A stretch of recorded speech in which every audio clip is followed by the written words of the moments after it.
Dito sa The Voice Teens, kayo ang sob. Kaya naman, you'll be the first to meet this teen artist na aminadong makulit at boss namin sa kusina. Ako po si Sophie Panglinan. I'm 15 years old. Nakatira po sa San Ildefonso, Bulacan. Ako po ay super kulit and random at the same time.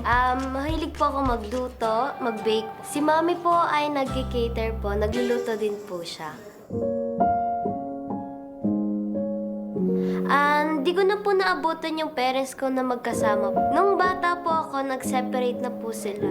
Bata pa po sila, ako na po yung kasama nila. Nag-start po yun nung nag-separate po kami.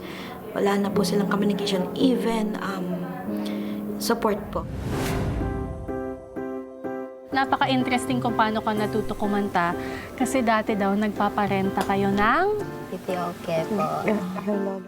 Nung bata po ako, meron pong business po yung lolo ko na videokehan po. Tapos po, ayun, lagi pong videoke po sa amin. Kaya po natuto din po ako kumanta sa videoke. Pero maliban sa pagkanta, alam ko ang hilig mo rin ay animals. Yes. Nung bata pa po ako, mahilig na po talaga ako sa mga hayop. Naalagaan ko po sila.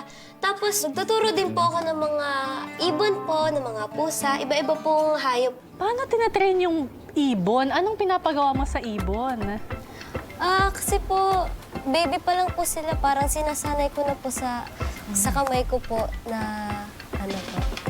pinapapato ko po sila sa kamay. Punta naman tayo sa cat. Apo, Ano namang loners pinatrain mo sa cat? Ayun po, same lang po sa dog.